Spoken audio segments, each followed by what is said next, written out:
Барлықтарыңызға сәлем, арнамызға қош келдіңіздер. Абайдың 8-ші қара сөзі.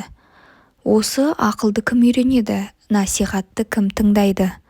Біреу болыс, біреу би, олардың ақыл үйренейін, насихат тыңдайын деген ойы болса, ол орынға сайланып та жүрмес еді.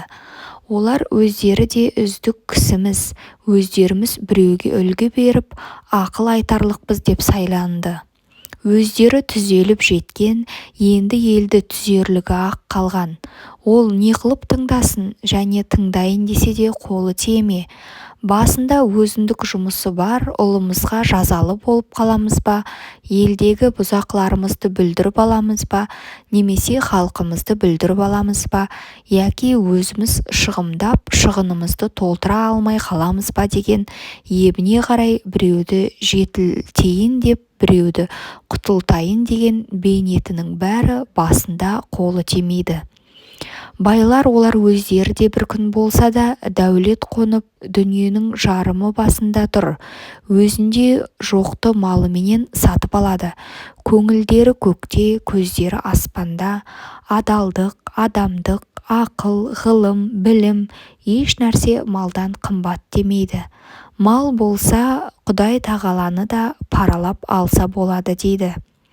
Оның діні, Құдайы, халқы, жұрты, білімі, ұяты, ары, жақыны бәрі мал.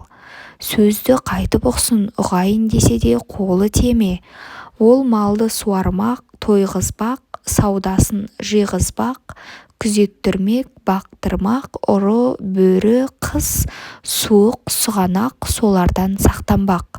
Солардан сақтанарлық кісі таппақ.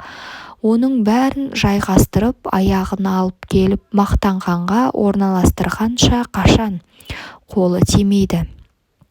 Енді ұры залым, сұм сұрқия өздері де тыңдамайды. Онша-мұнша қой жүнді қоңыршалар күнінде көре алмай жүр. Аналар анадай болып тұрғанда білім, ғылым, ақылды не қылсын? Және де білім, ғылым кедейге керегі жоқтай-ақ. Бізді не қыласың? Ана сөзді ұғарлықтарға айт дейді. Оның өзгеменен ісі жоқ.